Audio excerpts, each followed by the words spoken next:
So Dan, I kind of want to start with you.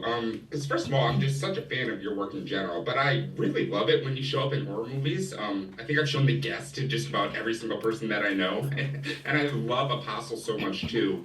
And now you're doing here an exorcism movie, which is a genre that's been done a lot, but I think the ritual really adds a lot and kind of says something different through all of this. So I'm just kind of curious, what about the script stood out to you the most, and kind of what made you want to be involved with this project?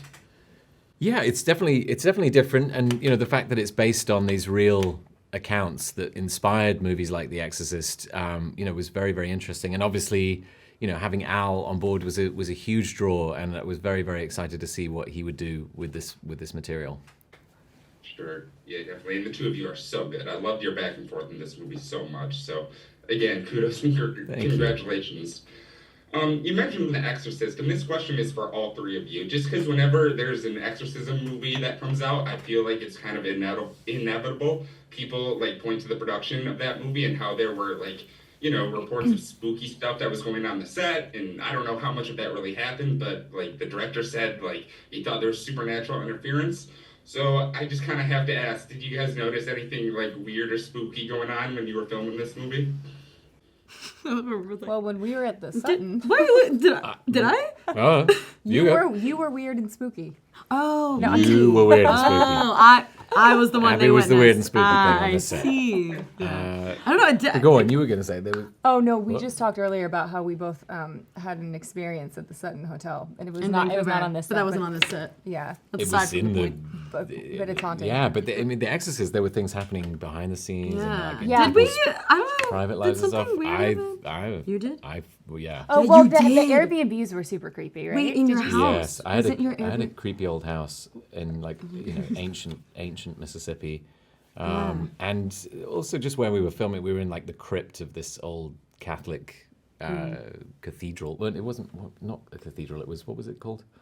I don't know. There was like a Oh, the big old fancy yeah, well, church. there's- Anyway, There was actually bodies down there. and Yeah, yes, of there old were priests. like old bones, and it was pretty weird.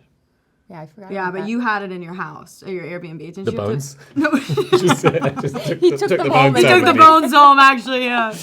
Yeah. That was weird. That was Just creepy. really immersed myself. Yeah. Sure. No, it sounds kind of creepy, I'm sure. I'm sure. Abigail, I kind of want to ask you about your performance in here too, because I have to imagine that playing a possessed person is probably not that easy. And something I really liked about this movie is like even after your character is possessed, there's still kind of times when we see like the real Emma come through, and I kind of just really like that balance. I thought that was a really cool way to approach this character. Oh, So I'm thank just you. kind of curious what it's like to like actually get into character for a role like this. Like, is it at all like isolating for you as an actor when you have to be the possessed person and everyone's kind of just reacting to you? You know, it was just, I mean, isolating, not necessarily, because I think it was all a team effort. I think we were all in it together, and we all knew our kind of role in the film. But the preparation was, it was a lot for me. I definitely took weeks and weeks to learn all the languages and to really like understand, so that when I was in it, I could switch from kind of the possessed Emma to then like a bit of her vulnerable, real self. So I think it was more about the preparation beforehand, so that when I got to set, I could just let it go and just kind of trust what I knew and what I had studied and hope for the best, I guess. Yeah. Sure, no, I thought it turned out great. You were, Oh. you scared me. I thought you were really keen. Thank you. So again, another question for all three of you, because Dan, you mentioned Al Pacino, and I just kind of wanted to ask what it was like working with him, because he's been around for ages and ages, but it's not too often you see him kind of do like something super genre like this. And he brings just in his performance that I saw such an intensity, but also like other times at such a warmth.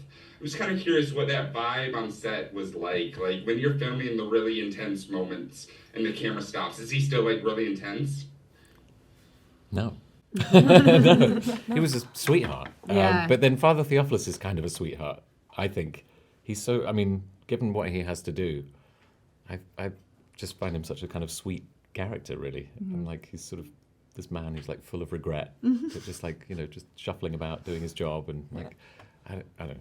I thought it was very sweet. Yeah. My experience of him was. I agree. Like the whole time. Yeah. It was just really supportive and just really encouraging to me specifically too. Like Yes, it was always. Well, you were going through know, it, and he was. yeah. Yeah, he was You very. know, be like, he was "Are very you okay?" supportive. Yeah, Yeah. yeah. But the question was for you. I don't know. Why That I was just for all butted three in. of us, Yeah. I think. But yeah, I don't know. I Yeah. mean, yeah, he wasn't super intense. He was. No. He was Yeah, lovely. sweet. amazing, yeah. Sure, totally. Ashley, you have some great line delivery in this movie too, because you're kind of the one who's like reacting to the super scary stuff that's going on a lot of the time, and I think that's like such a vital part because it like, I mean, scary stuff is happening, and then you're kind of like the one like, oh shit, this is really scary. So I'm just kind of curious a little bit about like if that was a challenge for you as an actor. Like, did you have to bring yourself like somewhere mentally at all to like really sell like the reactions to all the scary stuff going on? You do. I mean, some of it is physical and technical, but I think it is sometimes more exhausting than you would think to be in a heightened state the entire time. And I wanted it to feel as real as possible. And I think if, you see all of us kind of go through the ringer a bit as this story unfolds, and you see how I think selfless a lot of them have to be to continue on doing this exorcism when it's so heavily affecting them. And so I really wanted that to play in this character and for you to see the internal battle that Rose goes through, and not just the like scares and the jump scares, but kind of just as a whole what this does to a person. Yeah, totally. I thought you sold it. Thank you. Excuse me. It was convincing. Thanks. And now we won't publish this interview till after the movie comes out, so we're free to talk spoilers and everything. So Dan, I kind of just wanted to ask you about the ending of this movie, just because like the last shot, like it lingers up on your face, and kind of maybe he's looking off at something at the distance, maybe he's just kind of reflecting on everything that's going on. But I'm just kind of curious on your take of what you think is kind of going through your character's mind right there at the end. Yeah, that's a good question. I think for me, that was the real horror of the story for Father Steiger, was like, holy shit, what if this stuff is real? Because I think he goes from being a skeptic to being to really believing what has just happened. And rather than that, for me, in order for it to be a horror film, it's not a celebration that, yay, we got the demons out. It's like, oh my God, the demons are real. That to me is the most horrifying aspect of the story. Totally. And it bounces to the next question I was going to ask all three of you too, is that this is based on real events that actually happened. And it's supposed to be like the most well-documented case and everything.